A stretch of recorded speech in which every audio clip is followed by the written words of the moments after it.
প্রিয় দর্শক শ্রোতা, আসসালামু আলাইকুম রহমতুল্লাহ। আজকে আপনারা এখানে যে ডিজাইনটি দেখতে পাচ্ছেন সেই ডিজাইনটি আপনাদেরকে করে দেখাবো। তাহলে চলুন শুরু করা যাক। আমরা এটাকে ছোট করে এক পাশে রাখছি এবং আমাদের কাজ যথারীতি শুরু করছি। তো প্রথমে আমরা আসব রেক্ট্যাঙ্গেল টুলে। রেক্ট্যাঙ্গেল টুল থেকে আমরা ছোট করে একটা রেক্ট্যাঙ্গেল স্কোয়ার সমানভাবে ড্র করব। কন্ট্রোল এবং অল্টার চেপে আমরা এটি ড্র করলাম। এরপরে সিলেকশন টুল থেকে আমরা এটাকে শিফট চেপে রোটেট করে নিব। এটাতে আমরা একটা কালার দিয়ে দিই, কারণ এখানে একাধিক কালার দেখা যাচ্ছে। এটাকে আমরা এই পাশে বসালাম। এরপরে অল্টার বাটন চেপে এটাকে ঠিক কপি করে আমরা এর পাশে রাখছি এবং আমরা এটা কপি করে ছেড়ে দিলাম। এখন এটাকে আমরা ডুপ্লিকেট করব।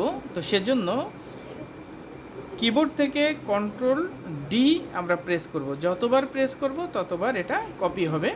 তো আমরা এটাকে শেষ মাথা পর্যন্ত কপি করলাম।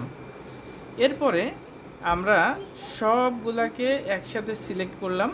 করার পরে অল্টার বাটন চেপে এটাকে আবার কপি করে আমরা নিচে বসাবো। তো আমরা অল্টার বাটন প্রেস করে নিচে টানছি এবং আমরা ঠিক দুইটার মাঝ বরাবর এখানে ছেড়ে দিলাম। এবার এই লাইনটা সিলেক্ট থাকা অবস্থায় আমরা যদি কন্ট্রোল ডি প্রেস করি তাহলে এই বরাবর লাইনগুলো ড্র হবে। তো কন্ট্রোল ডি প্রেস করছি, এটাকে আমরা কপি করে অনেকগুলা তৈরি করলাম। তো আমাদের এর পরিমাণটা আরও লাগবে, এই সাইডে আরও লাগবে। তো সেজন্য এটাকে আমরা একটু সরিয়ে রাখি। সবগুলোকে আমরা কপি করে আমরা এই পাশে রাখব। সবগুলোকে আমরা সিলেক্ট করব এবং আমরা এখান থেকে সিম্বলে আসব। সিম্বলে ক্লিক করে এটাকে আমরা টান দিয়ে এর ভিতরে ছেড়ে দিব। সিম্বল 1 নামে এটা আসছে, ওকে করলাম। এটা এর ভিতরে সেভ হয়ে গেল। এইটা মূলত আমরা এখন তৈরি করেছি, সিম্বল 1 নামে আছে। তো এবার এটাকে আমরা এখান থেকে ডিলিট করে দিই এবং কন্ট্রোল প্লাস প্রেস করে এটাকে একটু বড় করলাম।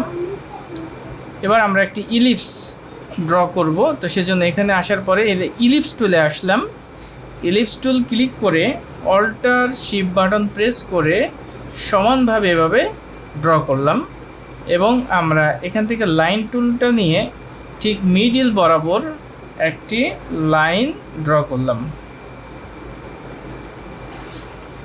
সিলেকশন টুল থেকে এই দুইটাকে আমরা সিলেক্ট করলাম এবং শিফট বিল্ডার টুল থেকে অল্টার বাটন প্রেস করে এই পাশেরটা আমরা ডিলিট করে দিলাম। এবার সিলেকশন টুল থেকে আমরা এখানে যে লাইন টেনেছিলাম এটা আমরা কেটে দিই। তারপরে এটাকে আমরা সিলেক্ট করলাম। করার পরে আমরা আসব ইফেক্ট থেকে 3D থেকে রিভলভ। এখান থেকে আমরা প্রিভিউটা অন করব এবং ম্যাপ আর্টে ক্লিক করব। এটা আমাদের সামনে ওপেন হলো। এবার আমরা এই পজিশনে এসে ক্লিক করলে আমরা যেটা সিম্বল 1 নামে রেখেছিলাম সেটা এখানে আমরা দেখতে পাচ্ছি। এটাকে সিলেক্ট করে এখানে ছেড়ে দিলাম। তো আমরা কিন্তু এখানে অলরেডি এটার শেপটা আমাদের চলে আসছে। তো আমরা এটাকে একটু সাজিয়ে গুছিয়ে দিতে পারি।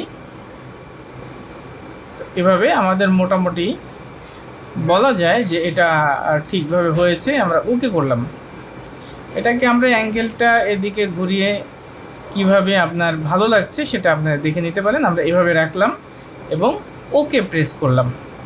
এটা সিলেক্ট থাকা অবস্থায় অবজেক্ট থেকে আমরা এক্সপ্যান্ড অ্যাপিয়ারেন্স করে দিলাম। তো এটার উপরে প্রথমে রাইট ক্লিক করব এবং আনগ্রুপ করব। আবার রাইট ক্লিক করে আনগ্রুপ করব এবং আবার ক্লিক করে রিলিজ ক্লিপিং মাস্ক এখানে ক্লিক করব। করার পরে আমরা উপরের অংশটা সিলেক্ট করে এটাকে টেনে সরিয়ে ফেলব আর নিচের অংশটা আমাদের আলাদা হয়ে গেল। এটাকে সিলেক্ট করে কিবোর্ড থেকে আমরা ডিলিট প্রেস করে এটাকে বাদ দিলাম। তো আমাদের ডিজাইনটি আমাদের এখানে হয়ে গেল। এটাকে আমরা একটা কপি করি। এরপরে এটাকে আমরা রাইট ক্লিক করে আনগ্রুপ করলাম, এটা আলাদা আলাদা হয়ে গেল।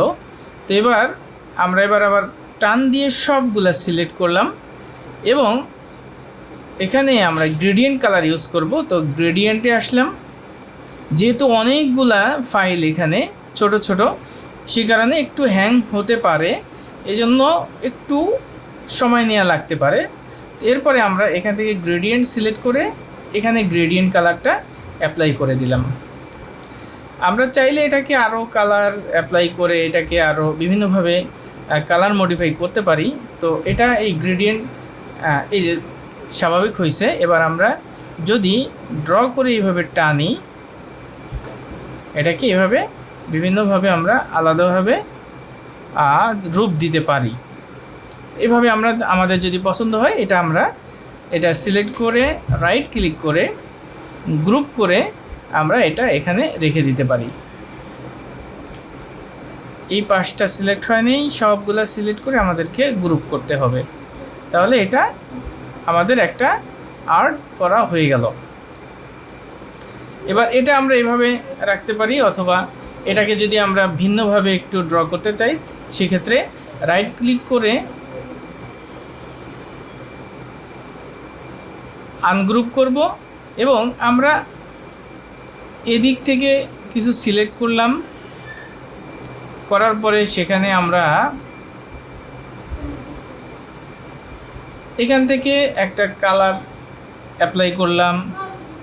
এরপরে এদিক থেকে আবার কিছু সিলেক্ট করলাম, করার পরে এখান থেকে কালার অ্যাপ্লাই করলাম।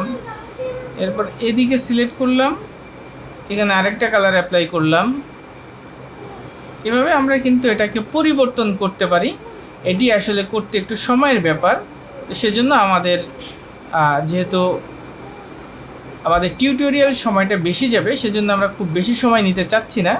তো আমরা এটাকে আসলে আমাদের মনের মতো করে আমরা এটাকে কালার দিলেই কিন্তু এটা আমাদের যেভাবে চাই সেভাবে ড্র করা সম্ভব। তো আশা করি আমাদের চ্যানেলটি সাবস্ক্রাইব করে সাথে থাকবেন। তো সকলকে ধন্যবাদ জানিয়ে আজকের মতো আমাদের এই টিউটোরিয়াল শেষ করছি। সকলকে ধন্যবাদ। আসসালামু আলাইকুম রহমতুল্লাহ।